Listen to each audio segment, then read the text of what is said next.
Welcome to টুকিটাকি রান্নাবাটি। আজ আমি নিয়ে চলে এসেছি, নিজে চলে এসেছি হঠাৎ করেই আমার ভাইয়ের বাড়িতে। ওখানে আমার ভাইয়ের বউ বানাচ্ছে আমার জন্য তার হাতে স্পেশাল পোনা মাছের ঝাল। তার জন্য সমস্ত উপকরণ রেডি করে নেওয়া হয়েছে। তাহলে চলো। আদা, রসুন, লঙ্কা, জিরে, ধনের গুঁড়ো পড়ে গেছে, ধনের গুঁড়ো পড়ছে। আর কি করবে? কাশ্মীরি লাল লঙ্কার গুঁড়ো, এটা বাটা হবে তাই তো? আর তার সাথে শাহি গরম মশলা। আচ্ছা,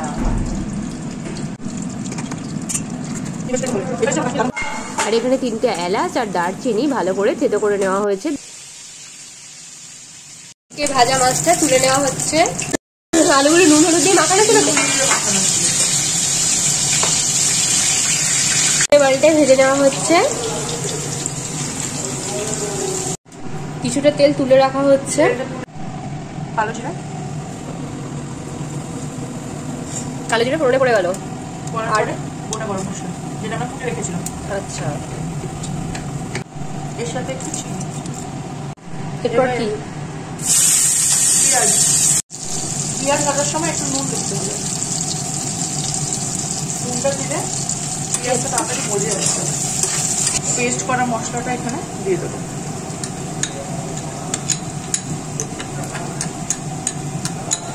পেঁয়াজটা বেশ ভাজা ভাজা হয়ে গেছে। এরপর মশলাটা পড়ে গেল তাই তো?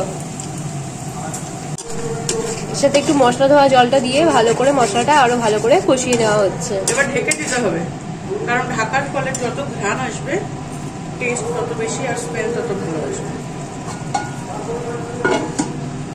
মশলা থেকে বেশ সুন্দর তেল ছেড়ে উঠেছে। এরপর কি দেওয়া হচ্ছে? ধনে পাতা যেটা ফাইন চপ করে রেখেছি।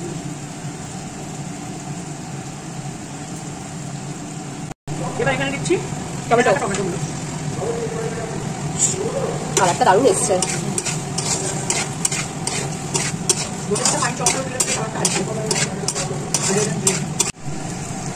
এবার এটার মধ্যে দেবো চিনি। এটা কষার আগে আর একটু ধনে পাতা। ধনে পাতা আমি 3 স্টেপে দিই। মশলা একটা কষানোর সময় দিস, টমেটো দেওয়ার পরে দিই, আর একটা একদম লাস্টে। তারপরে এটা একটু বসবে। হ্যাঁ, মশলাটা কষে গেছে তো?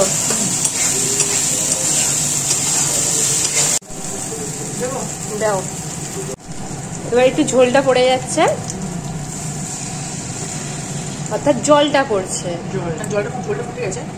মাছটা আগে দিয়ে দেবো।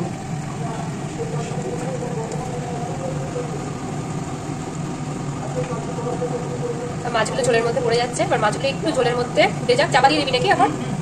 তাহলে ঝোলের স্বাদটা মাছের মধ্যে ঢুকে যাবে। যে বাকি ধনে পাতাটা আমাদের কাছে পড়েছিল,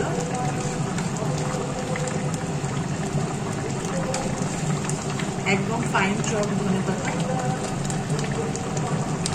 আর তার সাথে কাঁচা লঙ্কা। মাছের ঝোলটা বেশ ফুটে উঠেছে। নামানোর আগে গরম মশলা, ঝাল, কালিয়াতে টক দই মগ দই পড়ে। এটা হচ্ছে লাল ঝোল। ঝাল লাল ঝোল না, এটা পোনা মাছের ঝাল। ও সরি, আমি ভুল বলে ফেলেছি। পোনা মাছের লাল লাল ঝোল। এখন মাছটা বেড়ে নেওয়া হচ্ছে। আশেপাশের আনুষঙ্গিক জিনিস আপনারা অ্যাভয়েড করবেন, মাছের দিকে ফোকাস করবেন।